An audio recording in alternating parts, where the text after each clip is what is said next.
Good morning, Internet land. Welcome back. We're just waiting for Instagram to get caught up to speed. And once it is, we'll officially go live and start our broadcast. But it's good to see everybody. Mo, it's good to see you too. We've been on a break for 2 weeks, so it's so nice to be back and broadcasting again. And now talking about a new subject, a much more fulfilling subject, a much more lighthearted subject, the subject of fulfillment. Oh, we're live on Instagram now. So let me go live there too. Okay. So good morning, everybody, and welcome back to the podcast. We've changed the name a little bit. It's just called Learning with Two Life Coaches now. The two life coaches being myself and Mo. Good morning, Mo. Morning.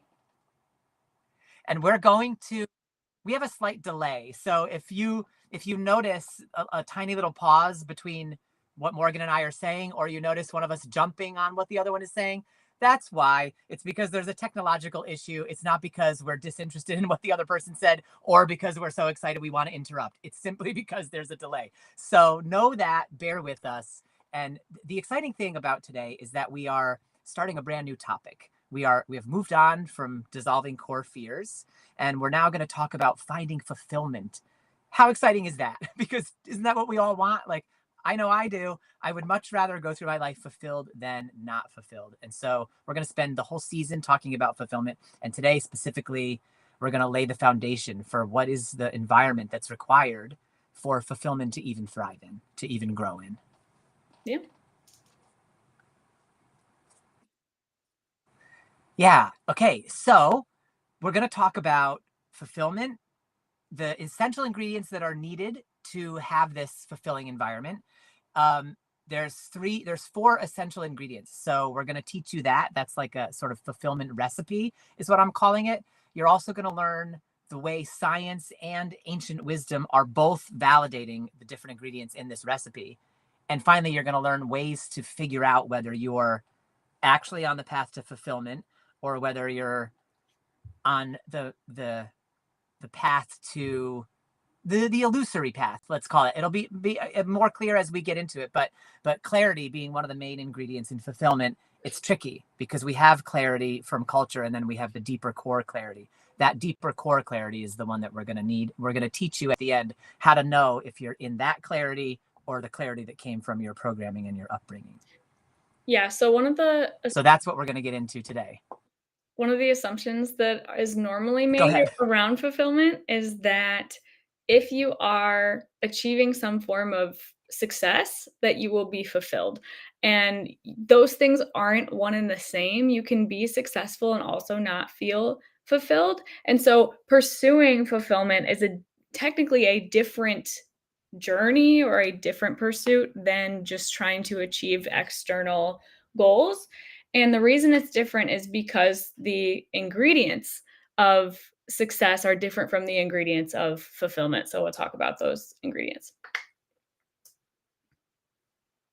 Yeah. Oh, I love that. It makes me, I'm curious to hear, if you don't mind, what are the ingredients to success that you have discovered that oftentimes probably backfire and lead away from fulfillment? I think the main one that doesn't really always align with both is discipline. Because sometimes, like when you're disciplining like yourself to do things, you could be forcing yourself to do things that don't actually provide fulfillment for you. You need discipline to be able to succeed, to be able to achieve your goals, to be able to accomplish, various things. But sometimes, apologize for my phone. Sometimes when we're pushing ourselves to do something and we need, a lot of discipline, it may be that underneath that, there's an aspect of ourselves that doesn't feel fulfilled by the thing we're trying to discipline ourselves to do. Discipline is helpful. Like you want discipline in the pursuit of whatever fulfills you. But if you're relying 100% on discipline and you don't also have a passion or a personal connection to the thing you're disciplining yourself to do, then you could be using it to take you in a direction that isn't the same as what would be fulfilling for you, if that makes sense. Yes, it makes total sense, actually. And I love that you're bringing this up because it's so important to discipline is right in line with the four ingredients, and yet it's its own separate thing, right? Because you can discipline yourself to go toward or away from what fulfills you. And it's a great starting point to get into the four ingredients. So the first ingredient, and we're going to tell you these in the way that you would experience them, right? But there's the way to get there. So the first ingredient is action. Like, you've got to have follow through, but that's got to be born of the second ingredient, which is clarity.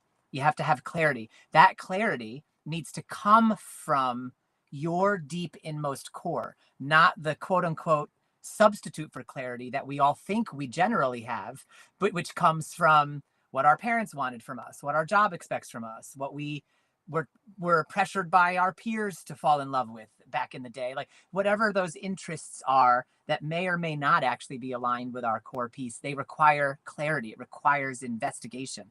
And in order to get to that level of clarity, you need stillness. So action and follow through, clarity and stillness. And in order to get to stillness, you need safety. So these are the ingredients. Go ahead, Mo. So let's go back to clarity because, like, you and I know what we mean by that, but clarity about what? Clarity in what regard? Clarity about values. Exactly. That's the thing. So the reason we want to talk about clarity first is because of the discipline trap that Mo already articulately mentioned. If you don't have real clarity, then everything else that you do, the action follow through step, might be leading you down the wrong path, further and further away from what could fulfill you. Because fulfillment is a process that goes beyond just achieving goals. Achieving goals is a very external, small piece of what may create fulfillment. The bigger piece is how the goals or whatever the external things are make you feel and how they align with your true nature or not. And so the type of clarity we're talking about getting is clarity about what really deep down makes the person tick. Does that make sense? Yeah. So the image that comes to mind as we're talking about clarity is there's this movie.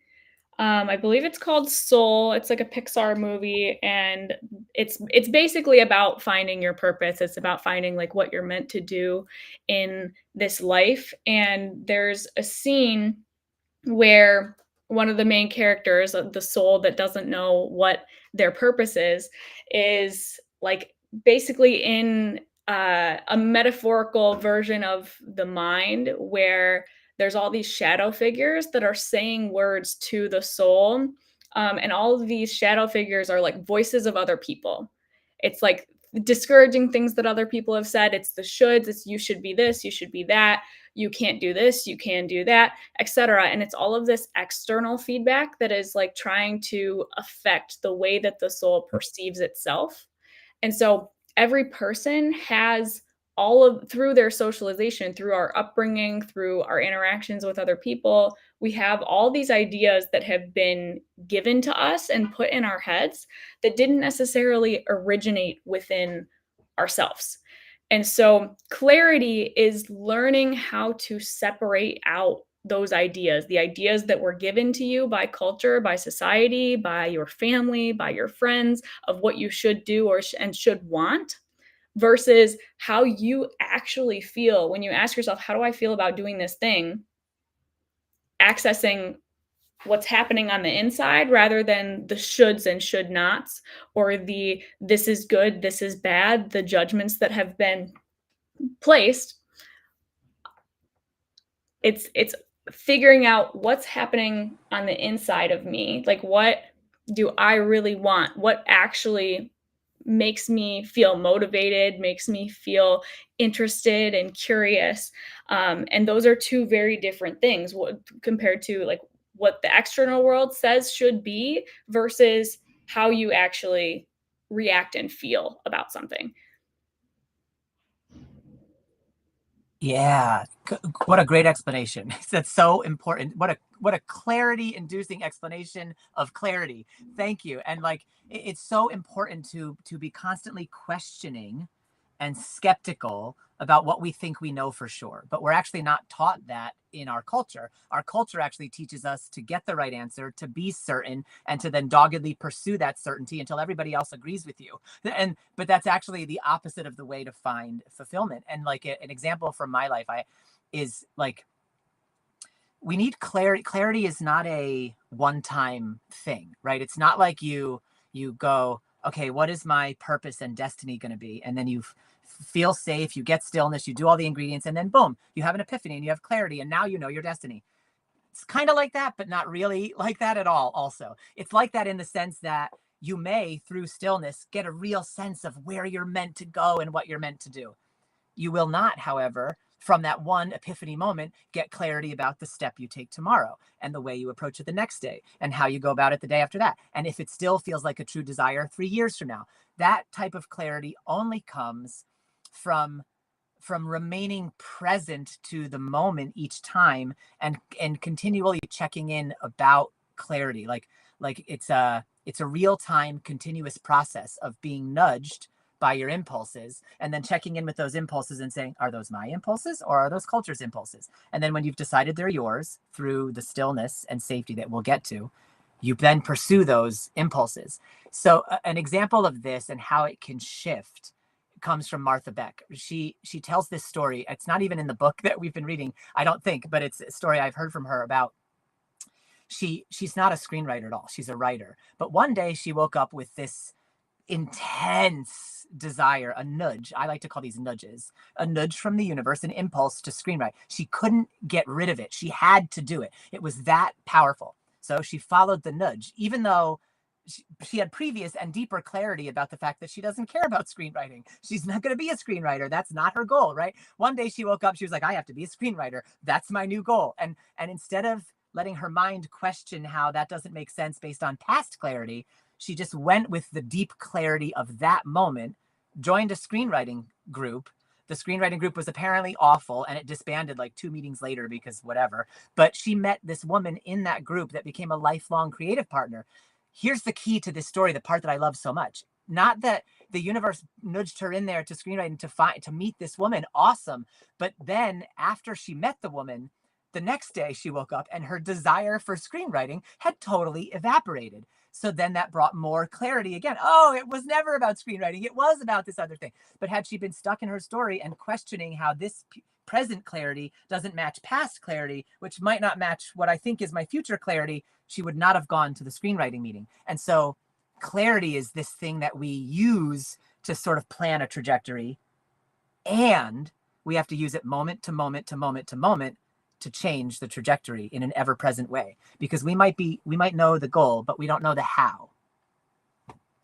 Yeah, we And the can. goal even can shift.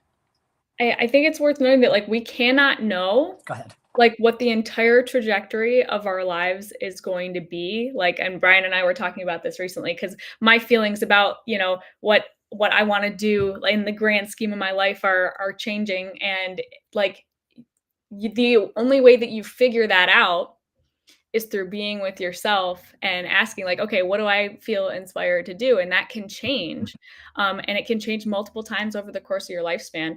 And I also want to mention that there's a lot of pressure, especially on young people, to know exactly what they want to do for the rest of their lives, which is ironic because we can't know. Mm-hmm. You can't know until you have gone through, you know, trial and error and you've gotten an opportunity to go explore the world and see what's out there. And so you have all these high school students, you know, who haven't even had a chance to, you know, test out half the subjects that are out there that are expected to name, you know, a career or specifically like a major or something before they head out off into the world Mm-hmm. and college. And it's like you can expect that whatever it is, like most people are going to change.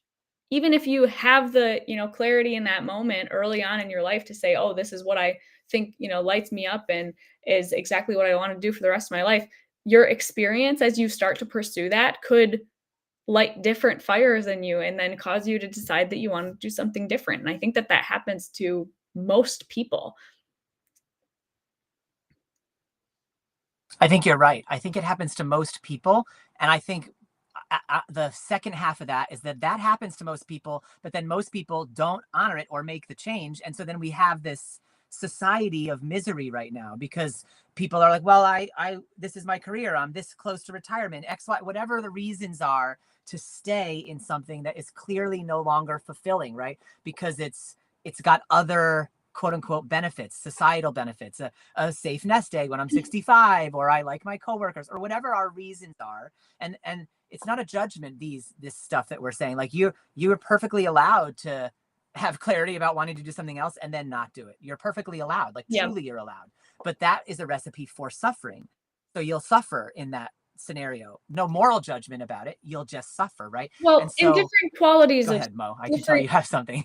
different qualities of suffering, because like okay, there's obviously the aspect of like, okay, if I'm not living my purpose, then that's a form of suffering, but there's also very good valid reasons why people stay in the situations that they're in, um in terms of like security and safety, Mm-hmm. because that, and we're going to talk about those being ingredients for fulfillment as well, because if you have to abandon some level of security and safety, and certainty, in order to go pursue something different, a lot of people don't choose to take that path because it would create so much stress for them to pursue it that it's not worth it to them. But if you're somebody who does feel like they're being called to something different or inspired by a different path, and you're able to pursue that, then I think the main thing to just recognize is that there's no shame in changing your mind, that you're allowed to pursue something different if you feel Yes. called to it, and you don't have to stick to one path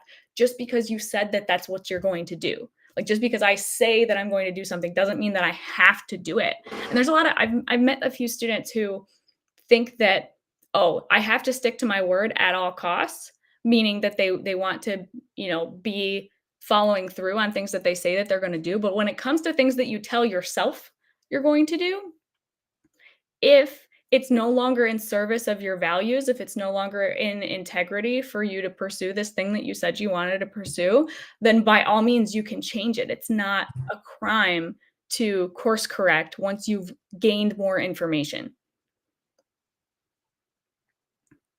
Yeah, not only is it not a crime, it's in your best interest if you're able, right? Like the example that keeps coming to my mind is my own path with show business, with filmmaking and TV. Like I knew from an early age I had that pre-clarity, I'm going to be an actor.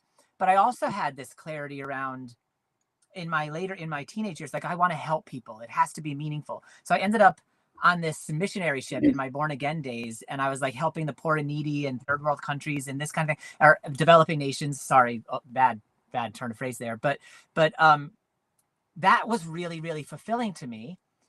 And when I went to college right after, directing shows and making and writing, that was also really really fulfilling to me. I had, though, from childhood this thing, I'm going to go to LA and be an actor. And so I kept, instead of continuing to check in with myself, because I didn't know about that, I had not been taught that. That was woo woo. What do you mean check in with yourself? I already know, right? So I knew. And so I moved to LA, spent 10 years there, tried to become an actor, did the whole thing, directing, like, and during that time, a lot of other things happened too. I got addicted to drugs. I like had all kinds of other like just craziness, lots of craziness. But in recollection, what I realized is that I was doggedly pursuing something I had future clarity about in the way that had been taught to me by culture instead of in my way. And like it took me until 2020 when the pandemic happened to realize, and I had just finished film school, just got back into film again after some time off because of all the stuff. And so I got back into it, graduated with my MFA, and then I was like, huh, like now what? And so I planned this incredible production year, piles of we're going to shoot one every 2 months for the 2020. Then pandemic, and that got totally shut down. Thank goodness that happened to me, because then I found life coaching. And that was always something, like I was saying, my missionary stuff, like I always knew I wanted to help people too. But I told myself the way I'm going to honor both of these is that I'm going to doggedly pursue acting and directing and do the competition until I have an ulcer.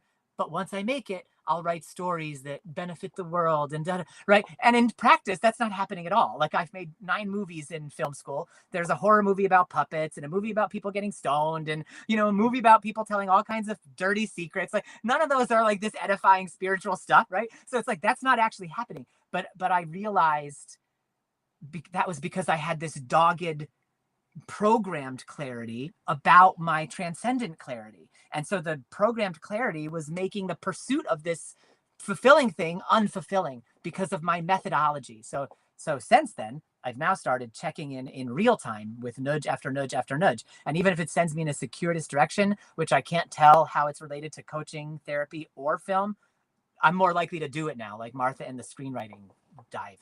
Yeah. Yeah, so I think that's what you just described is really common where, like, you can have some amount of clarity about what you want and what feels purposeful to you, but if you're not continually checking in with yourself and continuing to discern between what is culture and socialization and what is, uh originating from within yourself and what feels good to you in the present moment, then you can find yourself pursuing something that could be fulfilling through methods that are not fulfilling or like robs it of whatever quality and value that you're seeking. Yes. Yes, exactly, which is what's happening because now I'm making a web series that I love, which actually does have like a kind of message that I think is, but I'm having a blast making it. And there's no concern now in me about who's going to see it. Like maybe nobody will see it, but I'm having fun. Like we've been making this for years and I'm slow playing releasing it because that's not the important part anymore. But with all my other projects, it used to be like, get it finished, get it finished, get it out there, and then just be disappointed by the lack of clicks and the crickets, right? And it's like, but that's changed. It has shifted, but it's shifted as a result of deeper clarity about what filmmaking means to me. And it used to be fame, money, the cultural stuff. But the older I get, the more I realize that's actually not important to me. It wasn't important to the 27-year-old version of me either, but he didn't know that. And he thought it was. So he didn't have clarity. But he would have said he did. That's the other thing too. It's like if you're listening to this and you're like, what do you guys know? I have clarity. Maybe you're right. Or maybe you just haven't gone in to investigate. It could be either one, and only you're going to know. Yeah. For me, it was that I didn't go in to investigate at all. Yeah. Yeah, and I think that, one of the ways to check about whether you're feeling clear is imagining doing whatever it is that you think you want to pursue, and, like, actually picturing in your mind doing it and then seeing how that feels in your body. Like, does it bring you, like, joy, Mm-hmm. excitement, curiosity, or does it bring you straight up stress and anxiety? Yeah, exactly. The body is so wise, and that it has so much powerful information to give us. The body, tuning into that body, into that present moment, into the sensational reality, is the clarity ingredient. That is what that is, which brings us to the second ingredient, which is stillness. Because to get that kind of clarity that we're describing, it doesn't come from all the ways that you get knowledge in culture. The ways that you get knowledge, that type of clarity, right? It comes from a pursuit, an effort, like I've got to study, I've got to figure out, I've got to ask questions, I've got to go experience something.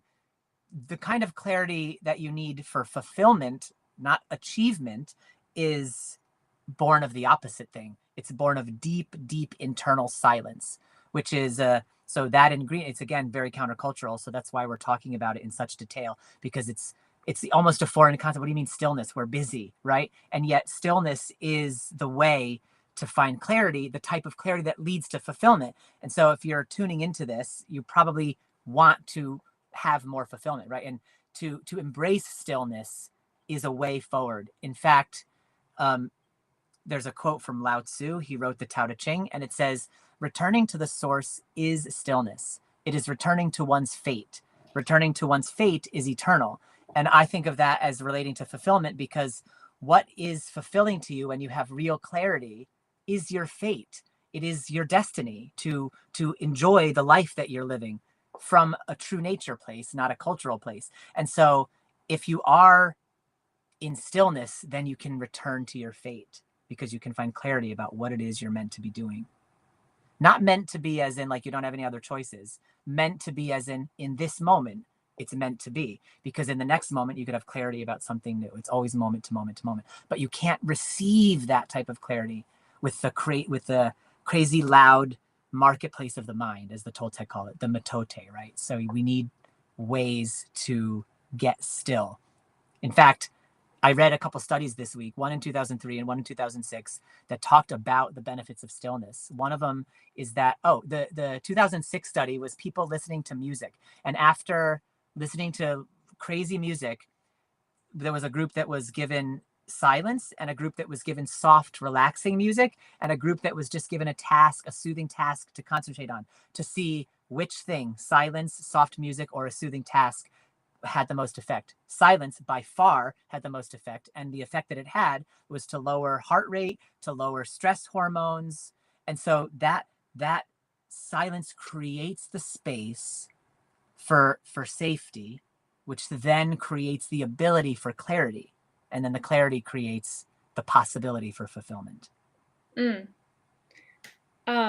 This is bringing me back to a moment recently where I was in the car with some friends, and since, like, I've kind of practiced being okay with stillness and silence, recently, in recent years, we were in the car, and I didn't immediately put any music on.